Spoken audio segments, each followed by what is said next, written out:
Most of us in the 20th century, when we think of the word bully, we imagine a large kid who screams at us for our lunch money.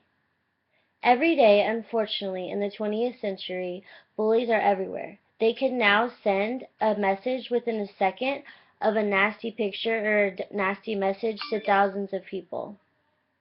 This is an example of cyberbullying, which according to USA Today happens with more than 40 times a day in high schools, in middle schools, and sometimes even with children younger than that. Cyberbullying has become a world epidemic, and the media cannot stop talking about what is to be done and what should be the punishment of cyberbullying today. First, let's start by looking at the first case of cyberbullying. In October of 2006, a young teenager named Megan Muir committed suicide by hanging herself in her parents' Missouri home 3 weeks before her 14th birthday, according to the article in the New York Times. A year later, it wasn't until Megan's parents finally started asking questions did they finally come to the conclusion that it was cyberbullying was ruled as the cause of her death.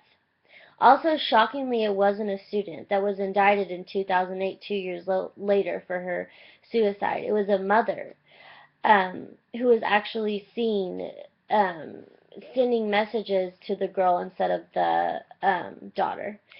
Um, Next, let's talk about the impact that cyberbullying has on our world and the media today.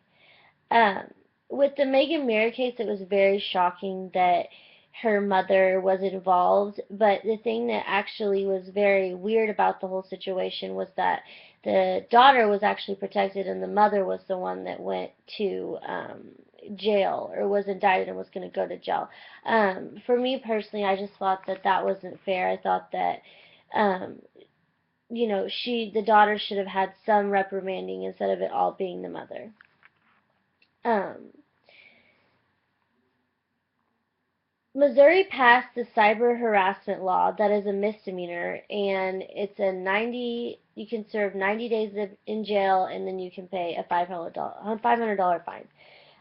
Considering a child died, I don't think that this is a punishment that is even close to what they should have gotten. Um, by then the media had heard everything that was going on and they basically followed it like it was the Casey Anthony trial. It was a really big deal. And then lastly, I want to talk about why things need to change.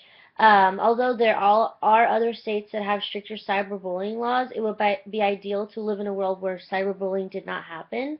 Um, I have a nephew who is 10, and I can't imagine him being cyberbullied. And then also in the 7th grade, I was also in a cyberbullying thing where I was being cyberbullying, and I just remember how painful it was, and it really did feel like it was the end of the world for me, even though I'm sure it wasn't. But some of the people are feeling like it's the end of the world to where they need to take their lives, and that's why I just think that there should be some things done for it. I would like to see there be more cooperation from the school and more of a thorough investigation. I think they should treat it just kind of like the bomb threats, just immediate action, totally into it and not ignore it. In conclusion, I just want to say that I really am going to do my part to stop cyberbullying, and I hope that you will too. Thank you.